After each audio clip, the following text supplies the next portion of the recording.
Bismillahirrahmanirrahim. Distinguished Dr. Mohamad bin Abdul Ghani, Deputy Governor of Bank Negara Malaysia, Professor Dr. Abdul Rahman Trump, Secretary General of the Muslim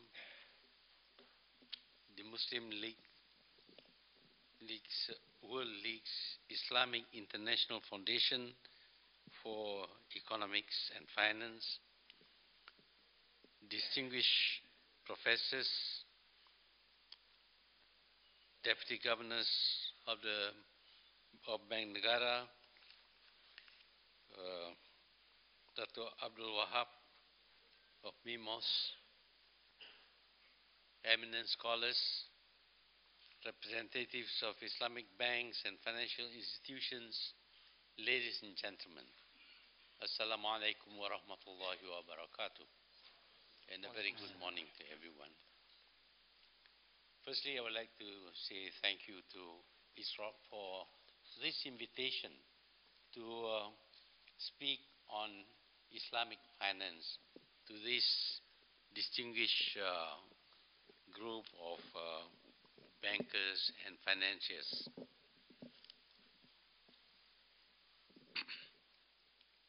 Firstly, I would like to say that Islamic banking has become the focus of discussion all over the world, and especially after the current financial crisis brought to their knees the great financial houses of the rich countries.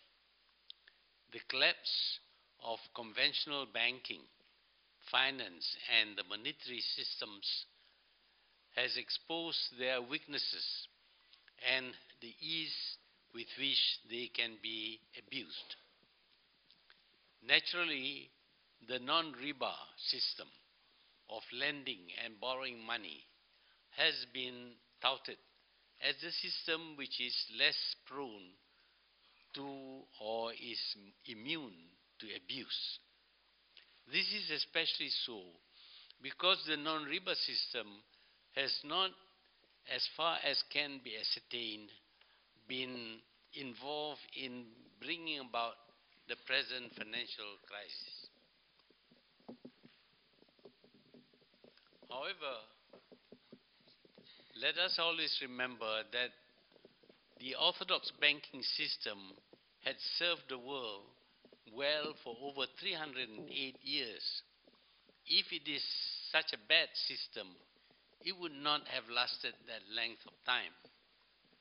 If the system is not really bad, then why did it cause the present crisis?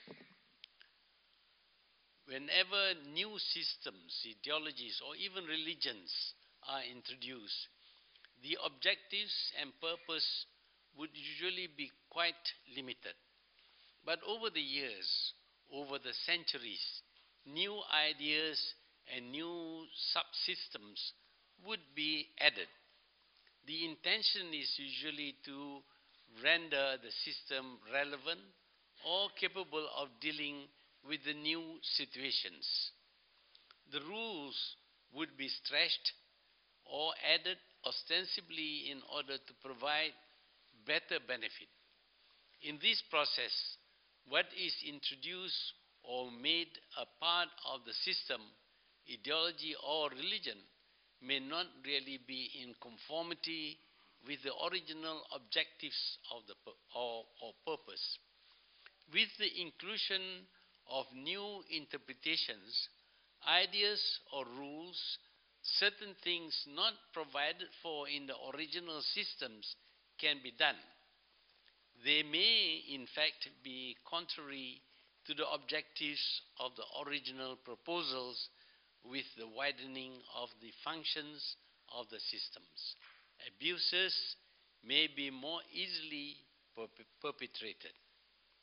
The original idea of banks and banking was to enable money to be made available for lending to individuals in need of capital.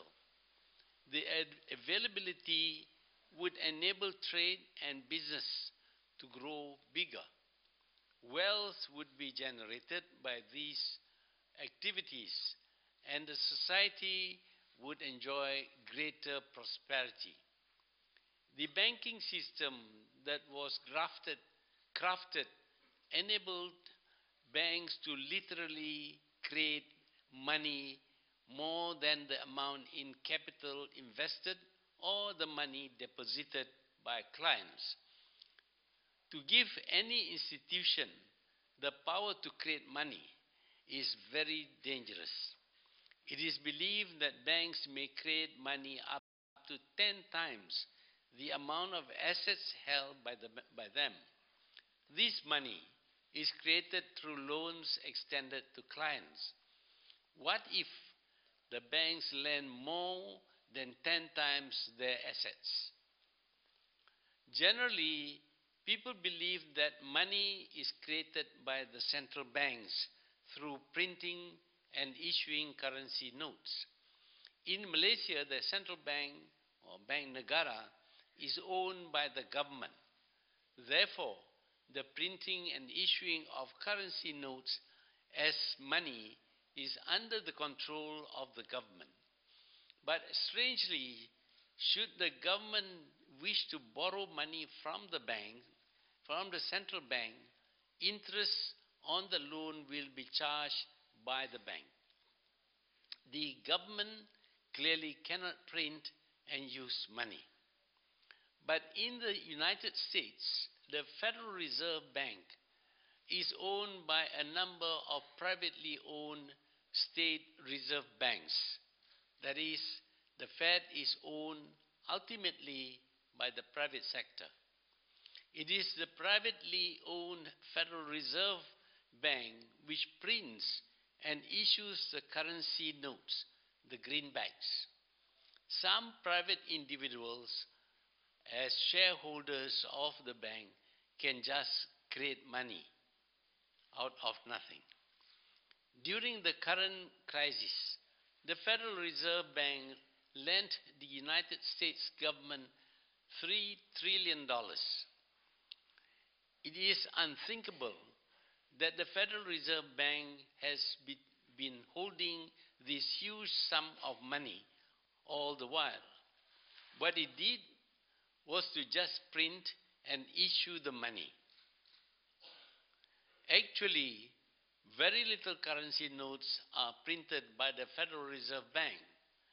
What it did was to issue a check or checks for the required amount to the government. Suddenly, the government had in its account $3 trillion to lend out to various bankrupt financial institutions. I don't know what the bankers think of this, but I think it is very funny. It seems that money is being created from thin air.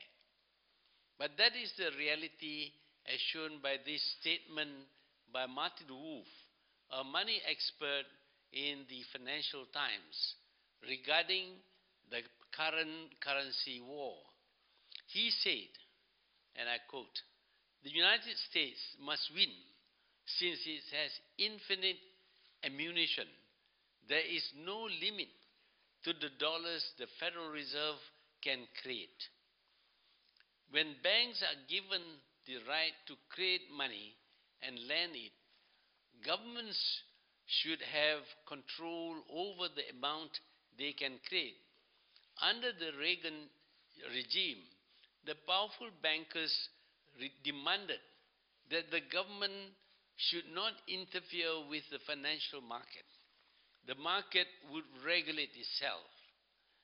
The result was that the banks created much more than the 10 times the value of their assets and lent them to people whose capacity to repay their debts was doubtful.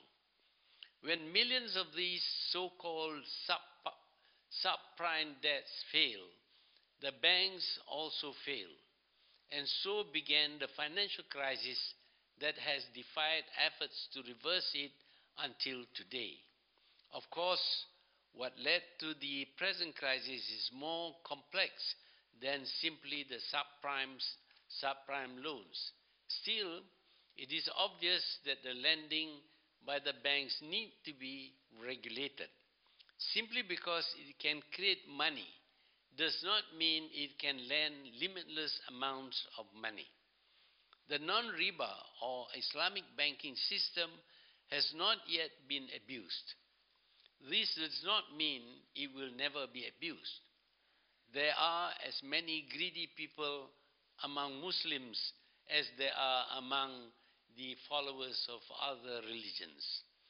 If Islamic non-riba banking is to grow and become a good alternative to the current banking system, it is important that there be installed proper regulations and supervision by inspectors who themselves must be under supervision. The strong growth of Islamic banking today is because the Muslims have a lot of money. They have so much money that they don't know what to do with it. There are relatively few opportunities in the Muslim world for investments. Apart from property development, Muslims don't have many industries to finance or to invest in. For a very long time, Muslims had to accept the conventional riba-based banks invented by the Europeans. There was no alternative. But with the availability of Islamic banking all over the world, the Muslims now have a choice. Still, Muslims are not making full use of the non-riba Muslim banks. Much of the billions earned by Muslim countries are used to buy bonds in the United States. Even if a Muslim buyer of bonds refuses to accept interest, it must be regarded as un-Islamic. This is because investing in banks is the same as lending money. Once money is lent, one ceases to have control over its use. It may be used for riba-based banking. It may also be used for killing Muslims and destroying their countries in war. Again, I do not know whether facilitating the killing of fellow Muslims is a sin or not. To be viable, Islamic or non-riba banking must be profitable. Not excessively so, of course, but profits must be made for the Islamic banking business. We have found many ways to be profitable without resorting to blatant interest charges. But the conventional banks are forever coming up with products, banking products, that is. While it is important that Islamic banks match these products, it should be very careful that the products are ethical, that they truly conform to the tenets of Islam. Islamic banks should only finance true and legitimate businesses. It should never indulge in gambling on future possibilities. We know that investments in the share markets, for example, can become a form of gambling.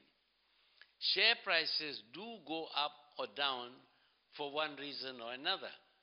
A skillful investor will probably guess from information available to the public that the shares would go up or down and would be able to decide to buy or to sell.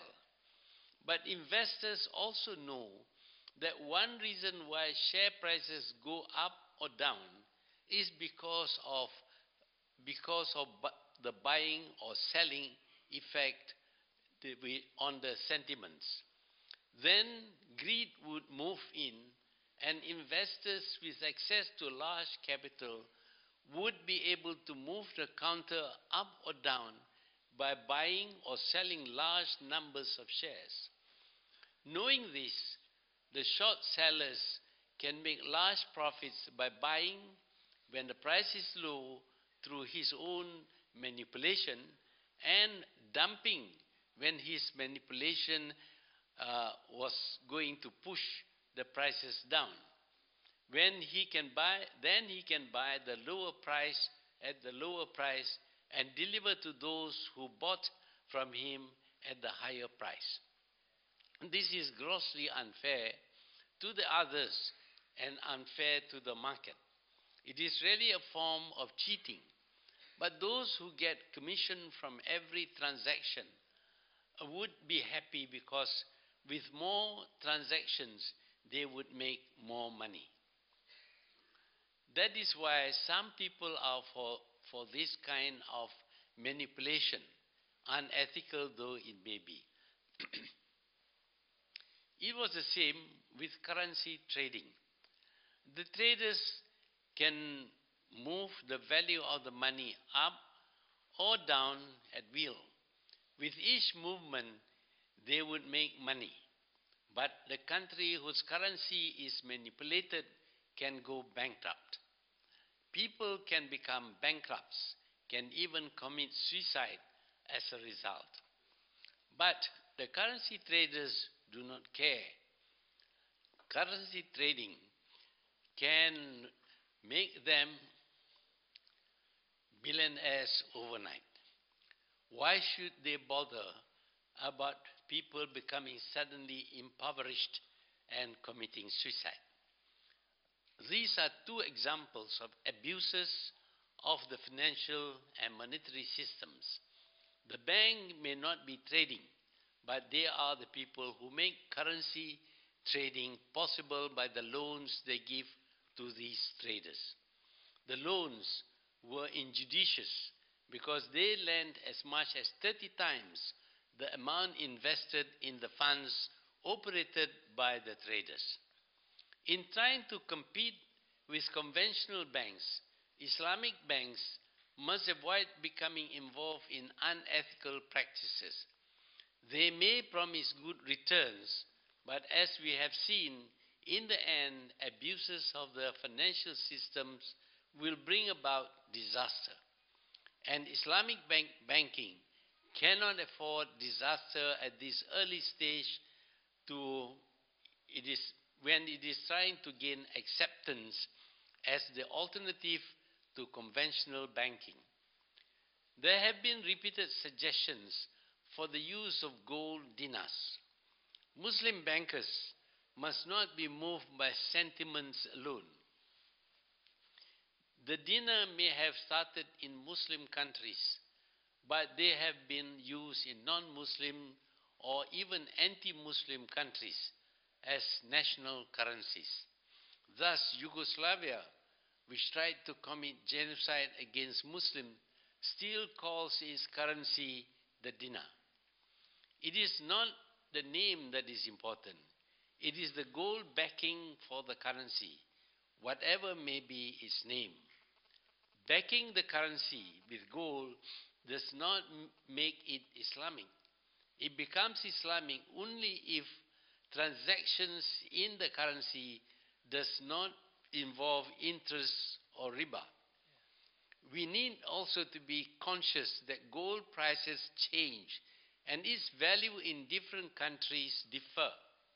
If we use gold as currency for domestically, the purchasing power will differ with the different countries. Besides that, its bulk makes it unsuitable as currency for everyday use. When gold was the standard by which currency was issued, it was fixed at US $36 for 1 ounce of gold. Today, 1 ounce of gold is worth 1,400 US dollars. $1 would be equivalent to 1/1,400 ounce of gold. It would be very tiny if issued in coins, it is not practical to carry gold coins in the pocket. The previous gold standard was for national currencies. As has been pointed out, that is no longer practical. The place for gold is in the settlement of international trade. International trade involves large sums of money. Payment in physical gold would be inconvenient because of its bulk. The actual payment in gold could be minimized by a clearinghouse system where the trade between two countries would be by contra, in which the deficit country will be indebted to the surplus country. Obviously, the amount would be quite small relative to the total trade and can be paid in gold. Even then, it should be by crediting and debiting in the books of the central banks operating the clearinghouse. Carried forward to the following month or year, the payment can be through the deficit country exporting to the trading partner the amount of goods or services worth the amount owed. The clearinghouse system has worked for the settlement of checks issued by banks but paid into different banks. It can be used for trade settlements between a number of countries. Through this system, it would not be necessary for physical gold to be moved between the banks of the trading countries, except in very special cases.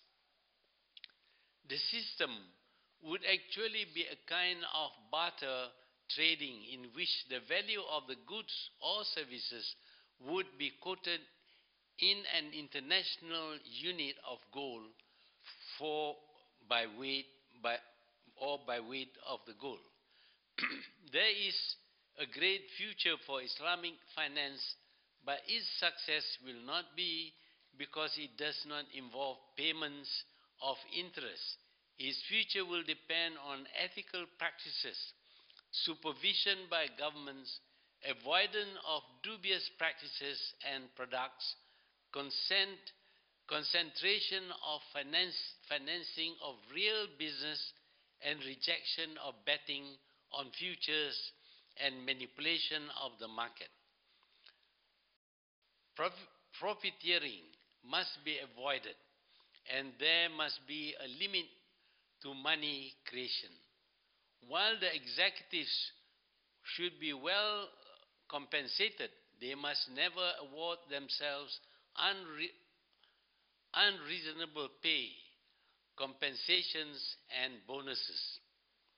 These are tough conditions, but if they are not met, then Islamic finance may mean an early grave. Thank you.